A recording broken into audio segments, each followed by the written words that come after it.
हर शहर में कुछ जगहें होती हैं जिनसे लोग अनजाने डर के कारण दूरी बनाकर रखते हैं। कुछ सड़कों पर रात को कोई नहीं जाता, कुछ पुराने मकान सालों से खाली पड़े हैं और कुछ वाहन ऐसे हैं जो चलते तो हैं लेकिन कभी मंजिल तक नहीं पहुंचते।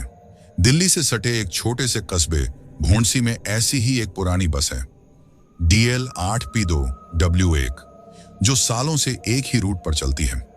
दिन में कोई उसे देखता नहीं, लेकिन रात 9:15 के बाद वो अचानक पुराने बस स्टैंड पर खड़ी मिलती है। ज्यादातर लोग उसे नजरअंदाज करते हैं, लेकिन जिन लोगों ने उसमें सफर किया है उनमें से कई वापस नहीं लौटे। नमस्कार दोस्तों, मेरा नाम भूतकाल है। कहानी शुरू करने से पहले आप लोगों से एक अनुरोध है। आप लोग वीडियो को पूरा तो देखते हो, लेकिन आप में से किसी भी वीडियो को लाइक और चैनल को सब्सक्राइब नहीं करता, तो प्लीज आप हमारी वीडियो को लाइक और चैनल को सब्सक्राइब जरूर कर लेना। तो अब बढ़ते हैं कहानी की ओर। राकेश कुमार एक 28 वर्षीय युवक था जो दिल्ली के एक प्राइवेट बीमा कंपनी में मार्केटिंग का काम करता था। उसका घर भोंडसी में था और रोजाना उसे बस या मेट्रो पकड़कर ऑफिस जाना होता था। आमतौर पर वो सुबह 7 बजे घर से निकलता और रात 9 बजे तक वापस आता। एक शुक्रवार की शाम को ऑफिस से जल्दी छुट्टी मिल गई। मौसम कुछ अजीब सा था, न बारिश न धूप, लेकिन हवा में एक अजीब सी ठंडक और नमी थी। वो जल्दी से मेट्रो से गुरुग्राम तक पहुंचा, फिर वहीं से भोंडसी जाने के लिए लोकल बस की तलाश करने लगा। बस स्टैंड पर भीड़ नहीं थी। वह रोज की बस पकड़ने ही जा रहा था कि एक पुरानी सी बस उसकी आंखों के सामने आकर रुक गई। रंग जर्जर, लाइटें पीली और बस के सामने लिखा था हॉर्न किनो। उसने पहले कभी इस बस को नहीं देखा था, लेकिन रूट वही था, भोंडसी, गोहाना मोड़, राथी चौक, कालरा बस्ती। राकेश ने सोचा शायद नई कंपनी की बस होगी। ड्राइवर सीट पर एक बुजुर्ग आदमी बैठा था, चेहरे पर सफेद दाढ़ी, आंखों में गहराई और कुछ तो ऐसा जो बेचैन कर रहा था। कंडक्टर बस के पिछले दरवाजे पर खड़ा था और चुपचाप देख रहा था। राकेश ने पूछा, भाई साहब, ये बस भोंडसी जाएगी? ड्राइवर ने बिना कुछ बोले बस हल्का सा सिर हिलाया। राकेश ने झिझकते हुए चढ़ने का फैसला किया। बस में कुल 6 यात्री बैठे थे। हर कोई चुप, कोई किसी से बात नहीं कर रहा था। एक बूढ़ी महिला, एक आदमी जो सिर झुकाए बैठा था और 3 लोग खिड़की से बाहर देख रहे थे। जैसे ही बस चली, कुछ अजीब सा महसूस हुआ, ना झटका ना इंजन की आवाज, जैसे बस हवा में तैर रही हो। बस ने गोहाना मोड़ पार किया। बाहर अंधेरा और कोहरा घना होता जा रहा था। खिड़की के बाहर झांकने पर कुछ दिखता नहीं था। बस की अंदरूनी लाइटें धीरे धीरे कमजोर पड़ने लगीं। राकेश ने मोबाइल निकाला तो देखा कोई नेटवर्क नहीं। उसने सोचा शायद एरिया लो होगा, लेकिन GPS भी काम नहीं कर रहा था। तभी उसकी नजर सामने बैठे आदमी पर गई, जो अब भी वैसे ही बैठा था, बिना हिले डुले। मगर कुछ अजीब था। राकेश ने गौर किया, उस आदमी की परछाई खिड़की पर नहीं बन रही थी, जबकि बाकी लोगों की दिख रही थी। वो थोड़ा घबरा गया। उसने खिड़की के बाहर झांक कर देखा तो सन्न रह गया। सड़क गायब थी।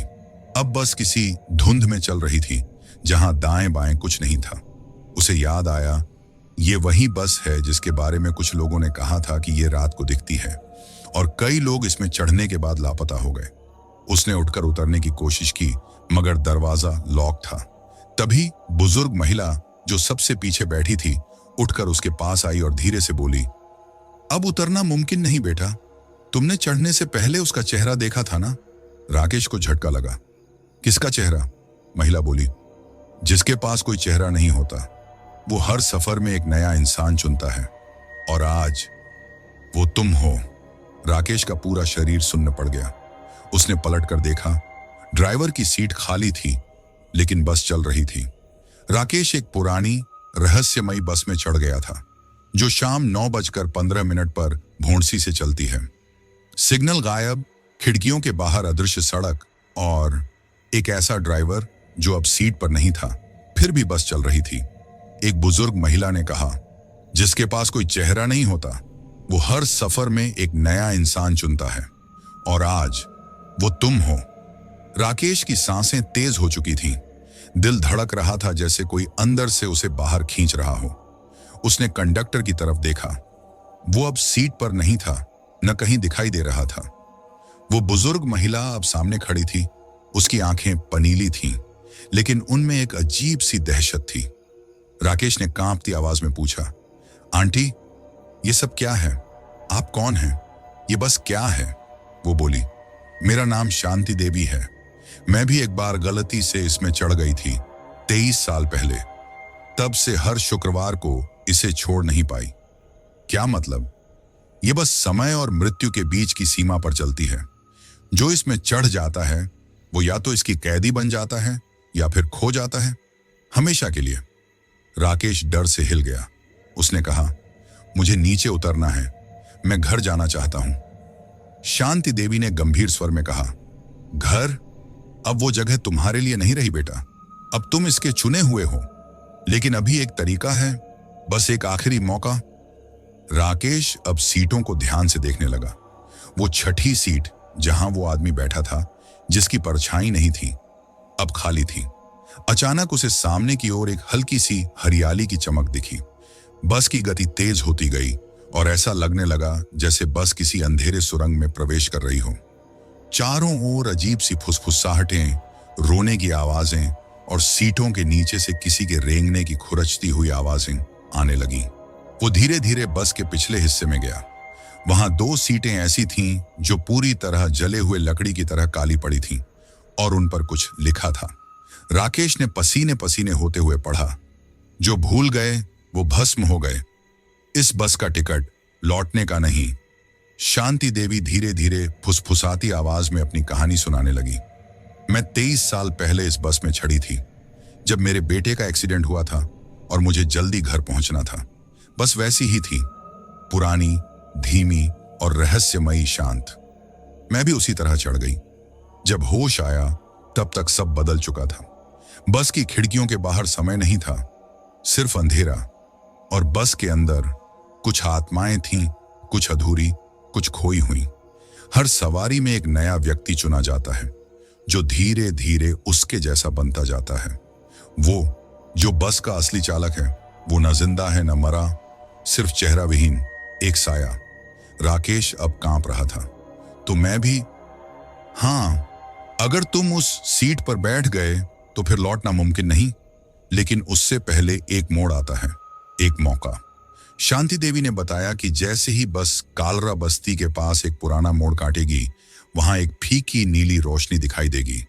वो रोशनी असलियत का दरवाजा है, लेकिन वहां तक पहुंचना आसान नहीं है। उससे पहले बस में 3 परीक्षाएं होंगी। 1, भूतिया प्रतिबिंब। आईने में वो चीज दिखेगी जो आप अंदर से छुपाते हैं। अगर आपने डर को काबू नहीं किया तो वो डर आपका रूप ले लेगा। 2, मृत यात्रियों की परीक्षा। पुराने यात्री आपको पहचानने की कोशिश करेंगे। अगर आप किसी को जवाब दे बैठे तो आप भी उनके जैसे हो जाओगे। 3, चेहरा विहीन की पुकार। वो खुद आपको नाम से पुकारेगा। अगर आपने उसकी तरफ देखा या जवाब दिया तो सब खत्म। राकेश ने कांपते हुए पूछा, और अगर मैं इन सब से बच गया? शांति देवी ने धीरे से कहा, तो उस मोड़ पर जब बस धीमी होगी, तुम खिड़की तोड़कर कूद सकते हो। लेकिन अगर एक पल भी चूके तो हमेशा के लिए उसी बस के हिस्से बन जाओगे। अचानक बस की छत से पानी टपकने लगा और सीटों की छायाएं हिलने लगीं। सामने लगे छोटे से आईने में राकेश ने देखा, उसका चेहरा धुंधला हो रहा था, लेकिन पीछे खड़े एक अजीब प्राणी का चेहरा साफ दिख रहा था। उसकी आंखें काली, होंठ सिल दिए गए। वो चेहरा धीरे धीरे आईने से बाहर निकलने लगा। राकेश की सांस अटक गई। उसने झट से अपनी आंखें बंद कर लीं और जोर से मंत्र बोलने लगा, एयूएम नमः शिवाय, एयूएम नमः शिवाय। वो छाया वापस घुस गई। पहली परीक्षा पार हो गई थी, लेकिन 2 और बाकी थीं। राकेश एक रहस्यमयी बस में फंस चुका है, जो मृत्यु और जीवन के बीच चलती है। उसे अब सिर्फ एक मौका मिला है बच निकलने का, जब बस कालरा बस्ती के मोड़ पर धीमी होगी। लेकिन वहां तक पहुंचने के लिए उसे 3 परीक्षाओं से गुजरना है। पहली परीक्षा भूतिया प्रतिबिंब वह पास कर चुका है। अब सामने है मृत यात्रियों की परीक्षा और फिर चेहरा विहीन की पुकार। अब रात के करीब 10:15 हो चुके थे। खिड़की से बाहर कुछ दिख नहीं रहा था। धुंध गहरी और घनी हो चुकी थी और अंदर का तापमान भी गिरता जा रहा था। ठंडी सांसें बस के शीशों पर जमने लगी थीं। राकेश ने महसूस किया कि अब बस में केवल वही और शांति देवी नहीं थे। बाकी सभी सवारियां गायब थीं। कुर्सियां खाली थीं, लेकिन उन पर दबाव था, जैसे कोई अदृश्य व्यक्ति बैठा हो। तभी एक अजीब सी खड़खड़ाती आवाज आई, राकेश। वो आवाज सामने वाली सीट से आई। उसने चौंक कर देखा। वहां अब एक 13-14 साल की बच्ची बैठी थी। कपड़े पुराने, मैले और फटे हुए, बाल उलझे हुए, चेहरा शांत पर आंखें बेहद डरावनी। उसने धीरे से कहा, भैया, क्या आप मुझे पहचानते हो? राकेश ने कांपते हुए मुंह मोड़ा। शांति देवी फुसफुसाई, दूसरी परीक्षा शुरू हो चुकी है, याद रखो, कोई जवाब मत देना। अब हर सीट पर अजीब लोग दिखने लगे। हर कोई उसकी तरफ देख रहा था। हर चेहरा अधूरा, झुलसा हुआ, आंखें लाल, मगर जुबान सधी हुई। एक महिला बोली, राकेश, मैं तुम्हारी मौसी हूं, पहचान नहीं रहे? फिर एक वृद्ध पुरुष, बेटा, दादाजी हूं, मुझसे भी मुंह मोड़ लिया। अब पीछे से आवाज आई, राकेश, ये मैं हूं, कविता, कॉलेज में तुमने मुझसे प्यार किया था ना? हर चेहरा अब राकेश को गिल्ट दिला रहा था। हर कोई उसकी किसी पुरानी गलती या पछतावे को दोहरा रहा था। शांति देवी आंखें बंद किए बुदबुदा रही थीं। वो तेरे मन के डर हैं, ये लोग असली नहीं, बस तेरे डर को पकड़कर बाहर आ रहे हैं। राकेश ने दोनों कान बंद कर ली, लेकिन अब वो लड़की चीखने लगी, भैया, आपने मुझे बस से उतारा क्यों नहीं था उस दिन? मुझे कुचल दिया था ट्रक ने। राकेश अब डर से पसीने में भीग चुका था। उसके मुंह से अचानक निकल गया, सॉरी, और इसी के साथ दूसरी परीक्षा असफल हो गई। राकेश ने देखा कि अब उसके शरीर का प्रतिबिंब उस लड़की के चेहरे में बदल रहा था। उसके हाथों की उंगलियां नीली होने लगी थीं। उसे चक्कर आने लगे। शांति देवी ने जोर से उसे झकझोरा, नहीं, एक मौका अभी बाकी है। चेहरा विहीन की पुकार का सामना करना पड़ेगा। अगर वहां तुमने कोई गलती की तो तुम भी इस बस के हिस्से बन जाओगे। कालरा बस्ती का इलाका पास आ गया था। बाहर खिड़की से एक पुराना गहरा नीला संकेत दिखाई दे रहा था। एक झलक, जैसे कोई दरवाजा खुल रहा हो। यही था असली दुनिया की खिड़की। शांति देवी बोली, बस अब कुछ ही पल बचे हैं, तीसरी परीक्षा शुरू होने वाली है। चेहरा विहीन तुम्हें नाम से बुलाएगा, तुम्हारे पापा की आवाज में, मां की आवाज में, जो भी तुम्हारे सबसे करीब हो। लेकिन याद रखना, ना सुनना, ना पलटना। बस की लाइटें गुल हो गईं। चारों ओर घना अंधकार, जैसे किसी ने सब निगल लिया हो। फिर अजीब सी खटखटाहट और अचानक एक आवाज, राकेश, बेटा। यह उसकी मां की आवाज थी। राकेश कांप गया। बेटा, सुन रहा है? मां हूं मैं, तू ठीक तो है? जवाब दे। राकेश की आंखें भर आईं। उसने होंठ दबा लिए, हाथों से सिर पकड़ लिया। अब आवाज और पास आने लगी, राकेश, तू मेरी कसम खाता है ना? तू मेरी आवाज पहचान, देख मेरी तरफ। अब वो चेहरा सामने से आता दिख रहा था। सिर्फ धुआं, कोई आंख नहीं, नाक नहीं, मुंह नहीं, सिर्फ एक साया। राकेश, मेरी आंखों में देख। राकेश की सांस थमी हुई थी, आंखें बंद। शांति देवी चिल्लाई, खिड़की तोड़ो, ये मोड़ है, तुम्हारा आखिरी मौका। राकेश ने सब ताकत बटोरी, सीट के नीचे से एक लोहे की छड़ निकाली और खिड़की पर वार किया। 1 2 3 गिलास टूटा। ठंडी हवा का झोंका आया और सब कुछ झकझोर गया। चेहरा विहीन चीखने लगा, एक भयानक कर्कश चीख, जैसे किसी ने उसकी आत्मा फाड़ दी हो। राकेश ने छलांग लगाई। वो जमीन पर गिरा, लुढ़का और बेसुध हो गया। जब आंख खुली तो सुबह हो चुकी थी। आसमान हल्का नीला था। लोग सड़कों पर थे, मोबाइल में नेटवर्क था। उसने चुपचाप अपने आप को देखा। वो जिंदा था। पास ही एक पुलिस चौकी थी।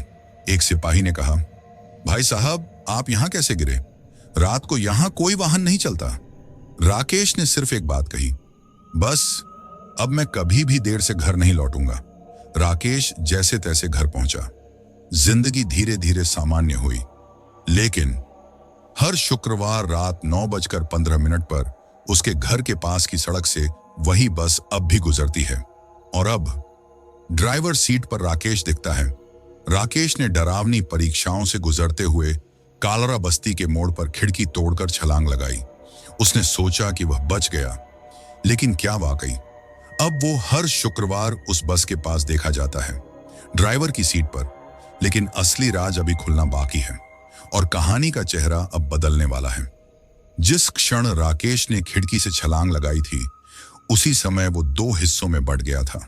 एक हिस्सा, उसका शरीर जमीन पर गिरा और होश में आया। दूसरा हिस्सा, उसकी चेतना, उसकी आत्मा उसी बस में फंस गई, चेहरा विहीन की गिरफ्त में। अब उसकी आत्मा एक अंधेरे आयाम में प्रवेश कर चुकी थी, जिसे लोग कहते हैं चेहरों की दुनिया, the realm of forgotten faces. ये एक काल्पनिक जगह नहीं, बल्कि हर उस व्यक्ति की चेतना का संसार है जिसने अपनी असली पहचान खो दी। वो जो जिंदगी में अपनी अंतरात्मा को मार चुका है, वो जो दूसरों के लिए जीते हुए खुद को भूल चुका है, और वो जो चेहरा विहीन बस में चढ़ गया है और उतर नहीं पाया। यहां हर आत्मा चेहरा विहीन हो जाती है, बिना अस्तित्व, बिना आवाज। राकेश अब उस ही दुनिया में भटक रहा था। शांति देवी उस दुनिया में पहले से थी, और वो वही नहीं थी जो ऊपर की दुनिया में दिखती थी। वो इस बस की रक्षक नहीं, बल्कि उसकी चयनकर्ता थी।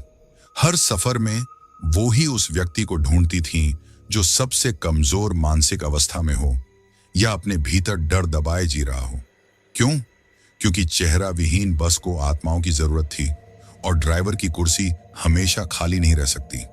राकेश जब झूठा माफी मांगकर बचा था, जब उसने मृत लड़की को सॉरी कहा था, वो उसके असली डर और पछतावे को खोल देता है। शांति देवी वही मौके का इंतजार कर रही थी। हर 7 साल में एक नया ड्राइवर चुना जाता है। पहले गुप्ता चंद था, एक बूढ़ा आदमी जिसने आत्महत्या की थी। फिर विनय चौधरी, जिसने बचपन में किसी को मरते देखा और कभी नहीं बताया। और अब राकेश कुमार। बस को चलाने के लिए कोई चाहिए जो सच को दफना चुका हो। अब राकेश का आत्मा अंश ड्राइवर बन चुका था। दुनियावी शरीर तो वापस गया, लेकिन आत्मा उसी बस में बंद हो गई। कई साल पहले एक बस हादसा हुआ था।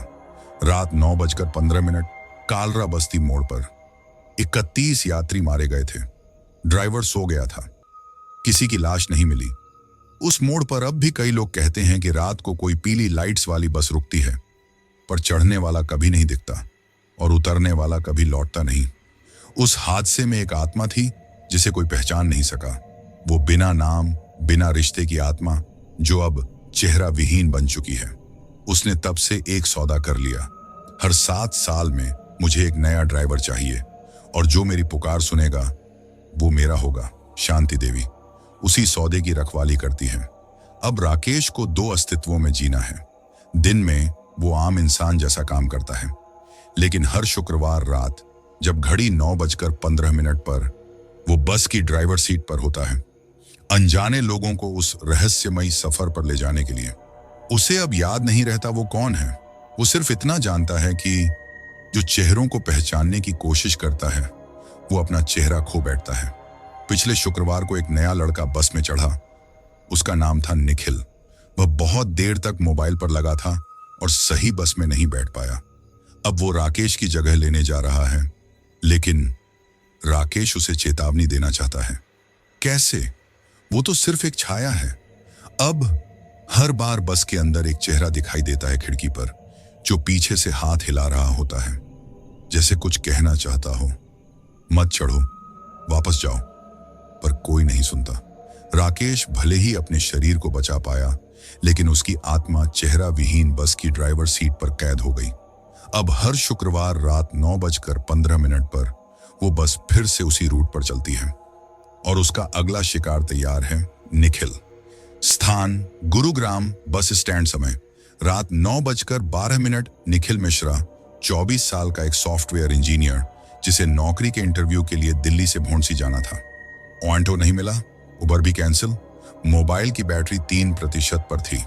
पास ही एक लोकल बस दिखाई दी, थोड़ी धुंधली, पुराने डिजाइन की, और ऊपर लिखा था हॉर्न किनो, कालरा बस्ती।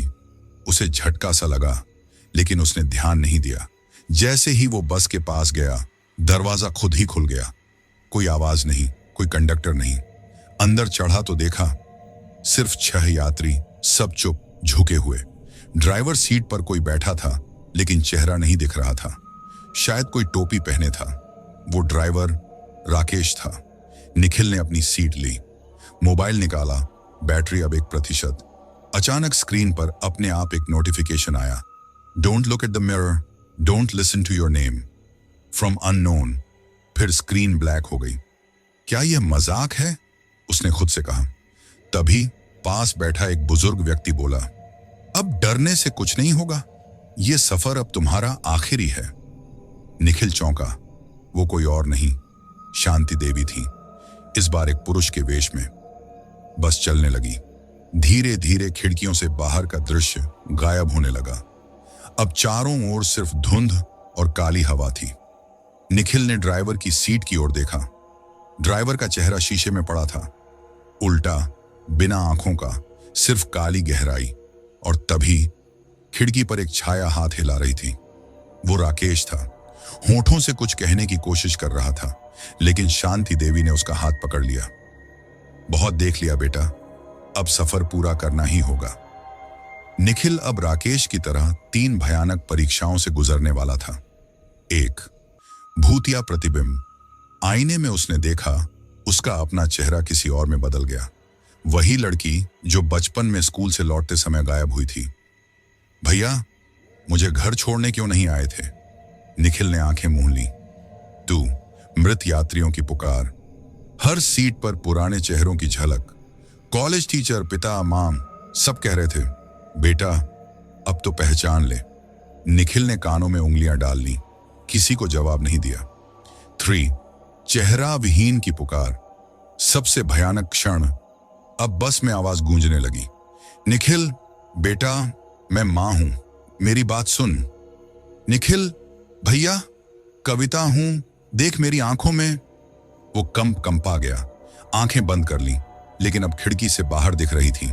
फीकी नीली रोशनी, कालरा बस्ती का वही मोड़, बस धीमी हुई। राकेश ने सीट से उठकर एक बार फिर खिड़की की तरफ इशारा किया, कूद जा, यही आखिरी मौका है। निखिल ने सीट से लोहे की छड़ निकाली, खिड़की पर जोर से मारा। 1, 2, 3, गिलास टूटा। वो झट से बाहर कूद गया। उसी मोड़ पर जब होश आया, वो किसी खेत के पास था। मोबाइल अब भी ब्लैक था, पर लोग आसपास थे। वो जिंदा था। उसे एक बूढ़ा किसान मिला, जिसने पूछा, तू किस बस से आया? यहां तो 20 साल से कोई बस नहीं चलती। निखिल ने कुछ नहीं कहा। हर शुक्रवार रात DL80 P2 W1 नंबर की एक बस पुराने बस स्टैंड पर आती है। सवारियां चढ़ती हैं, लेकिन उतरता कोई नहीं। अब बस में 2 चेहरे दिखते हैं, एक ड्राइवर की सीट पर राकेश और अब एक दूसरी सीट पर निखिल, जो बच गया, पर अब हर सफर में दूसरों को चेतावनी देता है। हर बार कोई ना कोई उस बस में चढ़ता है, क्योंकि इंसान जल्दी घर लौटना चाहता है, पर कभी ये नहीं सोचता कि घर वहीं नहीं रह जाता जब रास्ता मौत से होकर जाता है।